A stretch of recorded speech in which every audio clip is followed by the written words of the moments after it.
TDP పాలనలో ఉత్తరాంధ్రను job capital of ఇండియాగా చేస్తే జగన్ అధికారంలోకి వచ్చాక గంజాయి క్యాపిటల్గా మార్చారని టీడీపీ జాతీయ ప్రధాన కార్యదర్శి నారా లోకేష్ విమర్శించారు.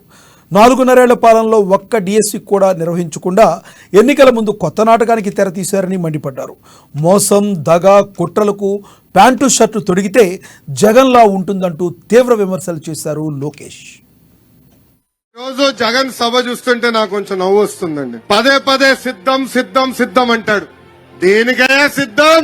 జైలుకి వెళ్లేదానికి సిద్ధం, జైలుకు పంపించేదానికి మీరు సిద్ధమా అని ప్రజలందరూ నేను అడుగుతున్నా.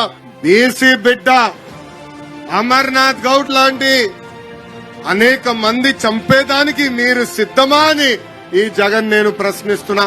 ఒక దళిత గలం డాక్టర్ సుధాకర్ లాంటి అనేక దళితులు చంపేదానికి మీరు సిద్ధమా అని ఈ సభాముఖంగా ప్రశ్నిస్తున్నా. కింద నుంచి తమ్ముడు కూడా అంటున్నాడు, సొంత బాబాయిని లేపేశాడు, ఇంకా ఎంతమంది కుటుంబ సభ్యులను లేపేసేదానికి సిద్ధమా అని ఈ జగన్ నేను సూటిగా ఈ రోజు జగన్ సభ చూస్తుంటే నాకు కొంచెం నవ్వు వస్తుందండి. పదే పదే సిద్ధం సిద్ధం సిద్ధం అంటాడు. దేనికయ్యా సిద్ధం? జైలుకి వెళ్లేదానికి సిద్ధం, జైలుకు పంపించేదానికి మీరు సిద్ధమా అని ప్రజలందరూ